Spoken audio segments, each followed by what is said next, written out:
کہ یہ ہر شخص کے اوپر واجب اور فرض ہو گیا کہ ہر شخص جو ہے وہ قبرستان جائے گا اور جتنے ان کے لواحقین ہیں یا ان کے جو اعزاء اقربا اس دنیا فانی سے کوچ کر گئے، ان کے لیے بخشش و مغفرت کی دعا کریں۔ دیکھیں، قبرستان میں جانا مردوں کے لیے سنت ہے، عورتوں کے لیے حکم یہ ہے کہ وہ اپنے گھروں کے اندر بیٹھ کر جو ہے اپنے لواحقین، اپنے اعزاء اقربا کے لیے دعا کریں۔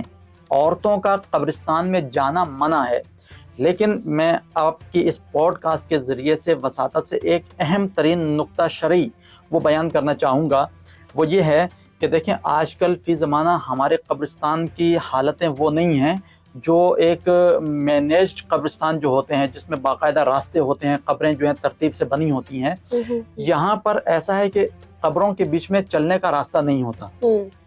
احادیث مبارکہ کے اندر یہ بات ہمیں ملتی ہے کہ سرکار دو عالم صلی اللہ علیہ وسلم نے ارشاد فرمایا مفہوم حدیث کہ قبر کے اوپر سے کوئی شخص نہ گزرے، قبر کے اوپر کوئی شخص پاؤں نہ رکھے، قبر کے اوپر کوئی شخص نہ بیٹھے۔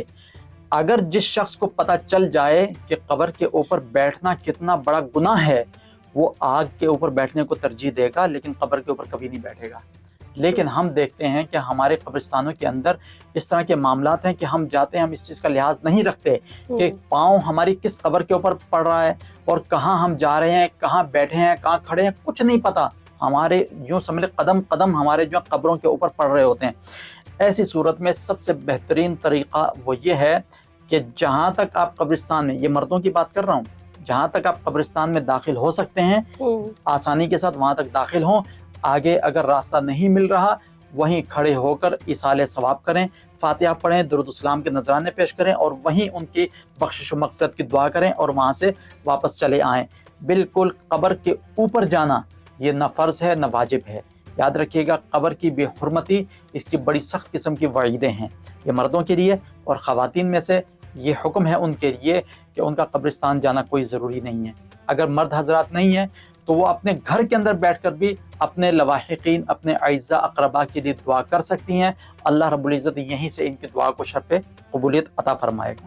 تھوڑا سا میں بات کرنا چاہ رہی تھی مفتی صاحب، رسول خدا صلی اللہ علیہ وسلم کی بیٹی جناب فاطمہ زہرا اپنے بابا کی قبر پر جاتی تھی، تھوڑا اس کے حوالے سے کچھ بتائیں گے؟ دیکھیے، اس میں کئی باتیں ہیں۔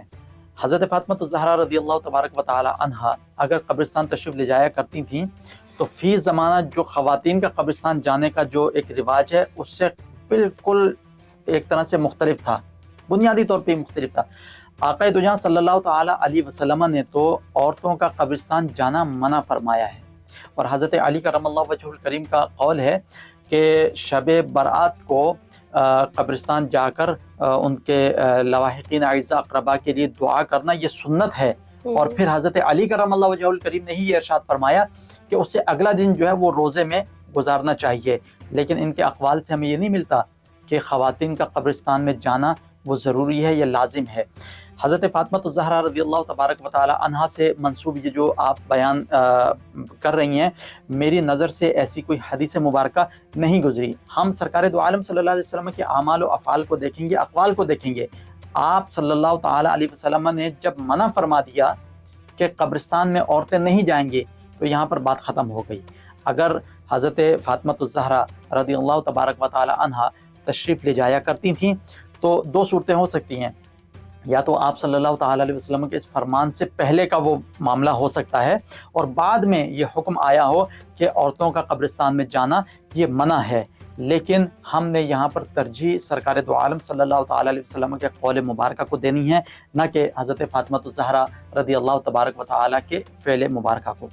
اچھا مفتی صاحب، ابھی بیان کے دوران ہی آپ نے ذکر کیا روزہ رکھتے ہیں لوگ، روزہ رکھنے کی کیا فضیلت ہے، کیا اہمیت ہے، اور اس کے اگلے دن رکھنا ہے، 2 دن کے رکھنے، کیونکہ کچھ لوگوں کا کہنا یہ ہوتا ہے کہ جناب 2 دن کے رکھیں، آپ اس سے 1 دن پہلے بھی رکھیں، اس کے 1 دن بعد بھی رکھیں، کچھ چیزیں ایڈیشن بھی ہو جاتی ہیں نا، تو تھوڑا سا اس حوالے سے بھی بتائیے گا۔ جی بالکل، روزے کے حوالے سے میں نے ذکر کیا، حضرت علی کرم اللہ وجہ الکریم کی حدیث مبارکہ حضرت موسیٰ اشعری رحمۃ اللہ رضی اللہ تبارک و تعالیٰ عنہ فرماتے ہیں کہ حضرت علی کرم اللہ وجہ الکریم نے ارشاد فرمایا کہ شب برات کے اگلے روز یعنی 15 شعبان المعظم کو روزہ رکھنا سرکار دو عالم صلی اللہ علیہ وسلم کی سنت مبارکہ ہے۔ اور چونکہ رمضان کا مہینہ مسلمانوں کے اوپر روزوں کی فرضیت والا مہینہ ہے، رمضان کے بعد شعبان المعظم کا مہینہ ایسا ہے جس میں سرکار دو عالم صلی اللہ علیہ وسلم سب سے زیادہ روزے رکھا کرتے تھے۔ 15 شعبان المعظم کو آپ صلی اللہ تعالی علیہ وسلم خصوصیت کے ساتھ روزہ رکھا کرتے تھے، اور اسی کے متعلق حضرت علی کرم اللہ وجہ الکریم نے تاکید بھی فرمائی۔ شب برات چونکہ مغفرت اور بخشش کی رات ہے، یہ رات جو اللہ تعالیٰ نے ہمیں عطا فرمائی، اس کے ہی شکرانے کے طور پر 15 شعبان المعظم کو روزہ رکھا جاتا ہے، تاکہ اللہ رب العزت کے حضور جو عبادتوں کا تسلسل رات بھر جاری رہا وہ کنٹینیو رہے، اور پورا دن روزے کی حالت میں گزرے، اور افطار کے وقت اللہ رب العزت بندے کو جہنم سے بالکل پاک و صاف اور آزاد فرما دے۔ اسی طریقے سے آپ نے یہ پوچھا کہ 14 اور 15 شعبان المعظم کا روزہ رکھنا، یا 15 یا 16، دیکھیں یہ چیز جو ہے یہ صرف اور صرف محرم کے 10 تاریخ کے متعلق احادیث مبارکہ میں ہمیں ملتی ہے کہ آپ صلی اللہ تعالی علیہ وسلم جب ہجرت کر کے مکہ سے مدینہ شریف تشریف لے کر آئے تو یہودیوں کو دیکھا کہ وہ 10 محرم کا روزہ رکھے ہوئے ہیں۔ آپ صلی اللہ علیہ وسلم نے پوچھا کہ تم نے اس دن روزہ کیوں رکھا؟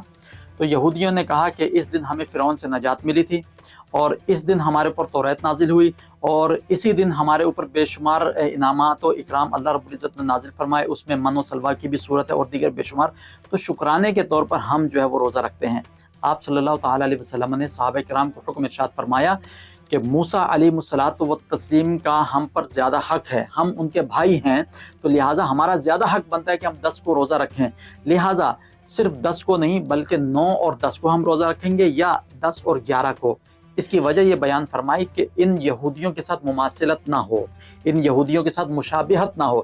اس مشابہت کو ختم کرنے کے لیے 2 دن کا روزہ محرم الحرام کے 9 یا 10 یا 10 یا 11، اس کا آپ صلی اللہ تعالی علیہ وسلم نے حکم ارشاد فرمایا، یہ شعبان المعظم کے لیے نہیں ہے۔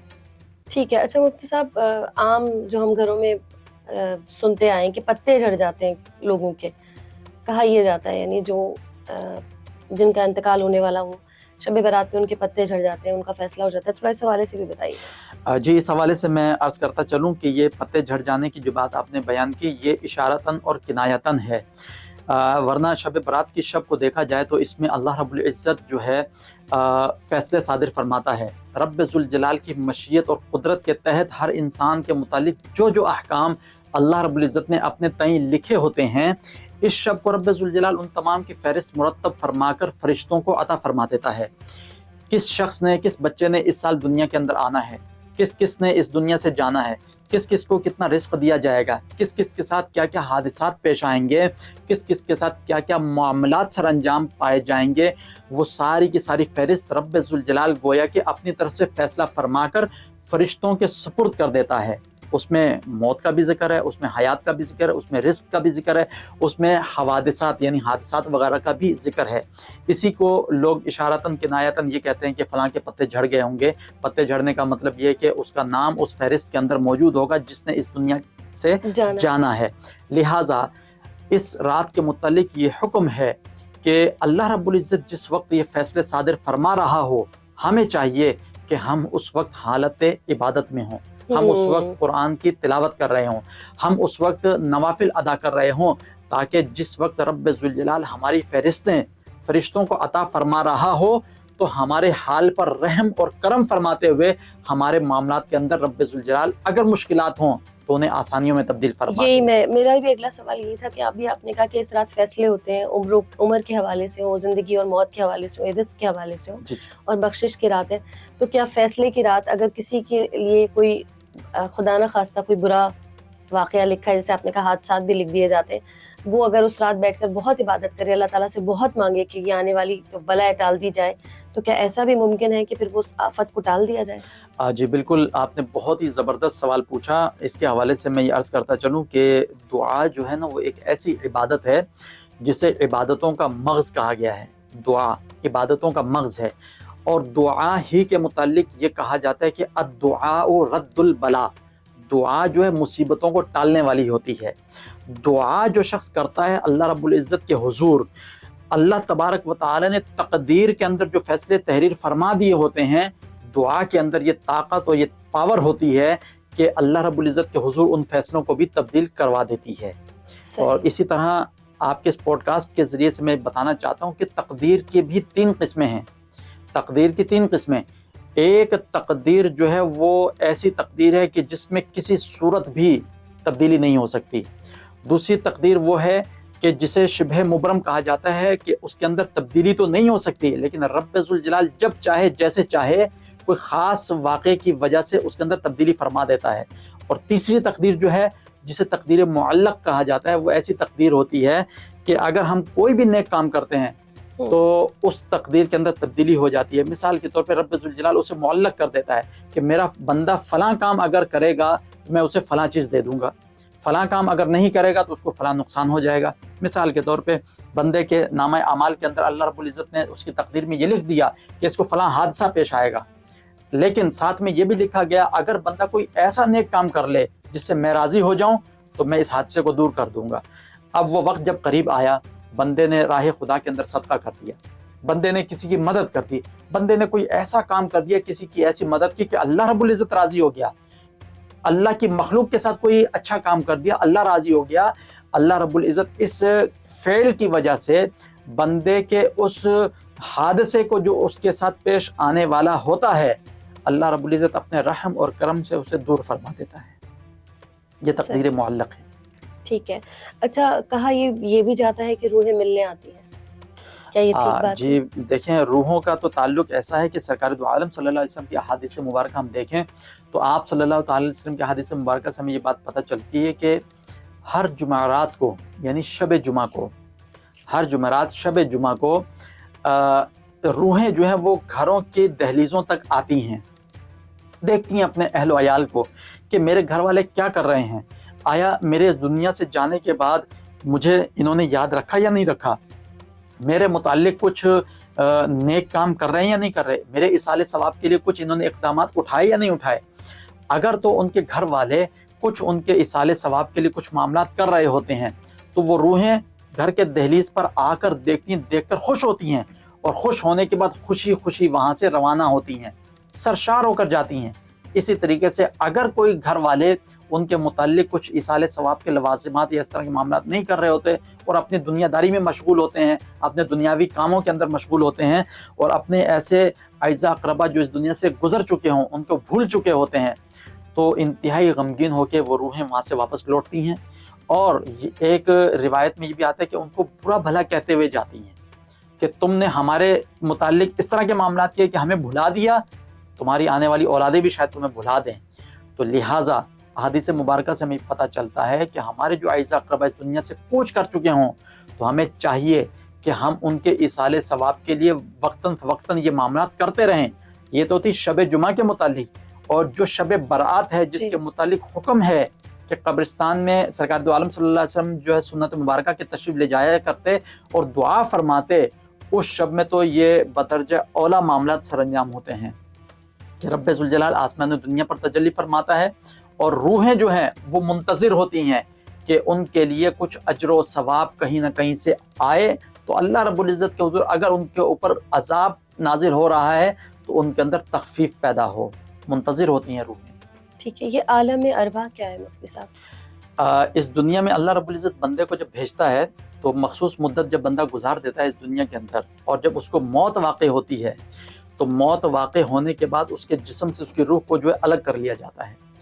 اب یہ جسم سے جو روح الگ ہے یہ قیامت تک الگ رہے گی. تو مرنے سے لے کر قیامت تک اس کو عالم ارواح بھی کہتے ہیں، اس کو عالم برزخ بھی کہتے ہیں.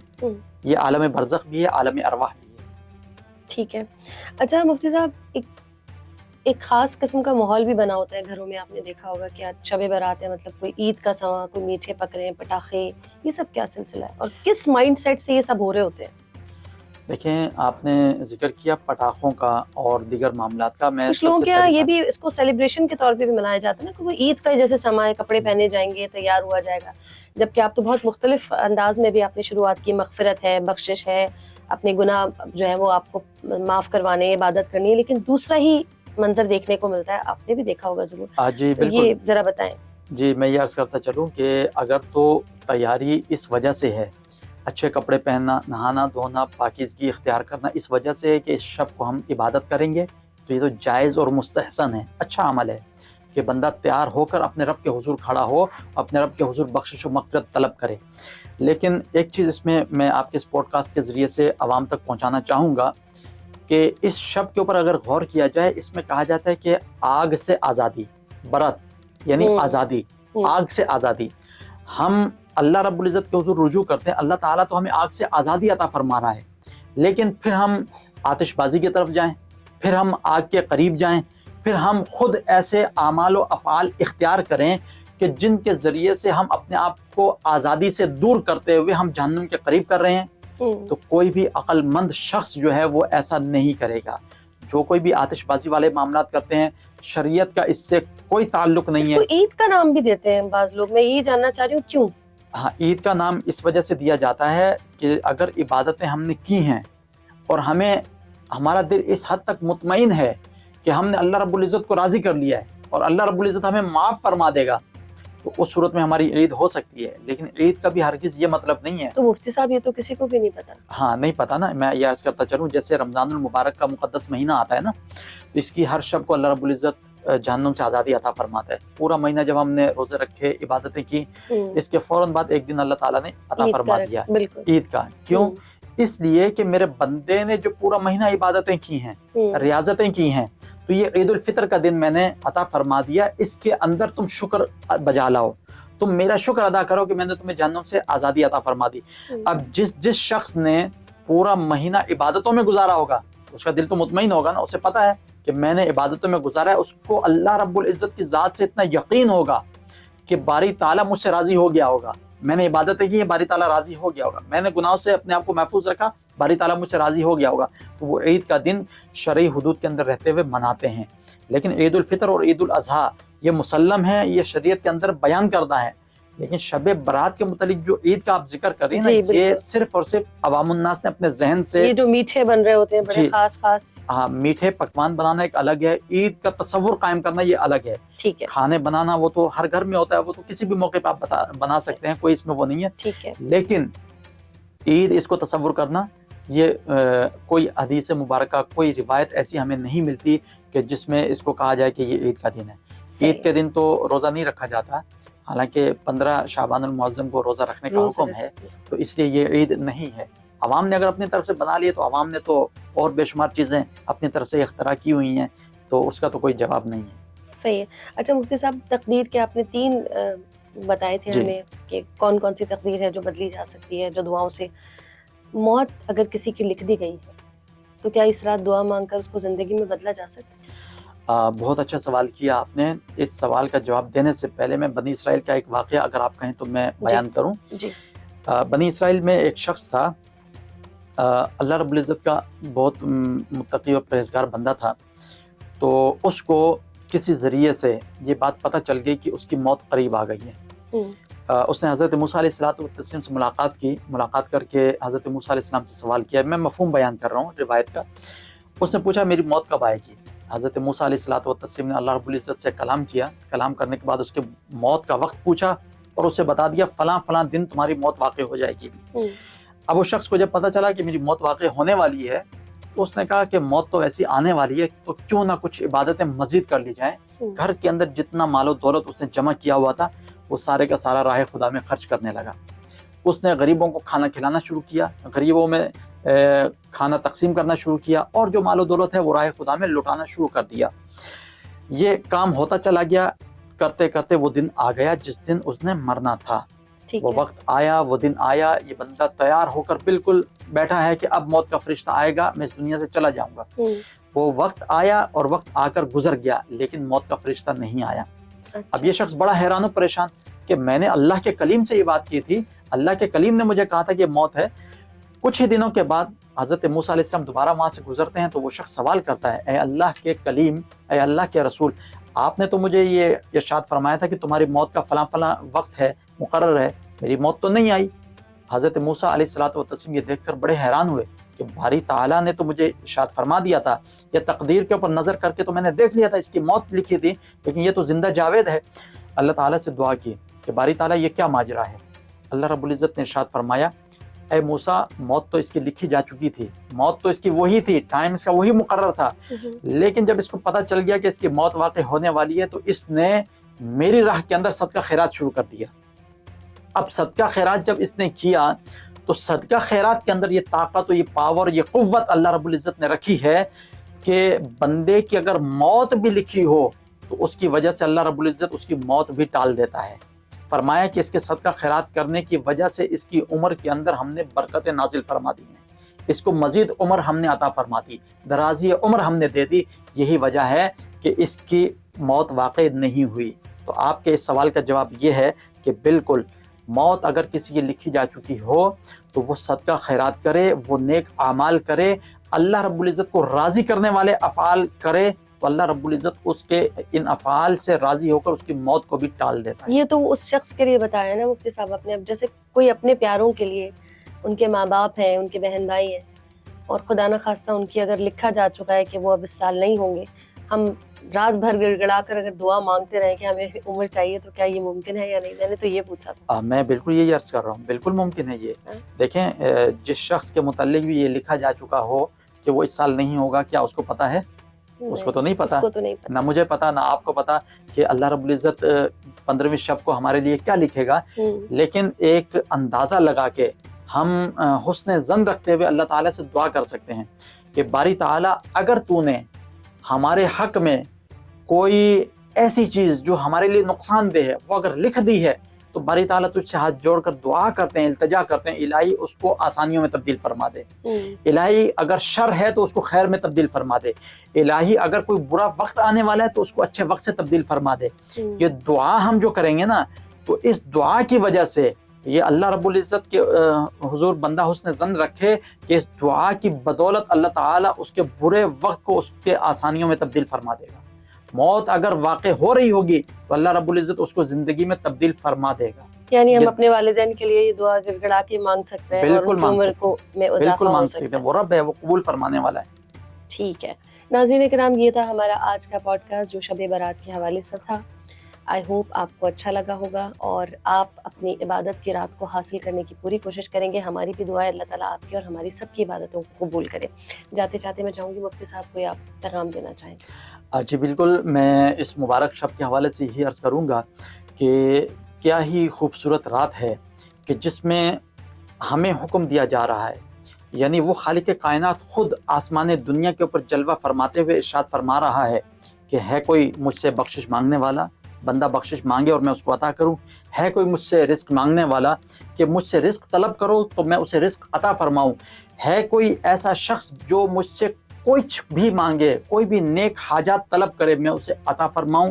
اللہ اللہ, اس شب کو اللہ رب العزت کے حضور جو بھی دعا کی جاتی ہے شرف قبولیت کو پہنچتی ہے, اللہ رب العزت اسے عطا فرماتا ہے. پیغام یہی ہے, اس رات کو عبادتوں میں گزاریے, اس رات کو اپنے رب کو راضی کرنے کے لیے وقت نکال کر مصلی پر کھڑے ہو کر اللہ رب العزت کے حضور عبادتیں کیجیے اور اپنے اس رب کو راضی کر لیجیے, کیونکہ یہ وہ شب ہے کہ اس شب کا متبادل نہیں. اس شب کے اندر کی گئی عبادتیں براہ راست شرف قبولیت کو پہنچتی ہیں اور اللہ رب العزت تقدیر جیسے معاملات کے اندر اگر کوئی غلط چیزیں بھی درج ہوں تو انہیں آسانیوں میں تبدیل فرما دیتا ہے. مزید ویڈیوز اور پوڈ کاسٹ دیکھنے کے لیے ہمارا YouTube چینل سبسکرائب کریں. کیور پاکستان, لیو لانگ پاکستان.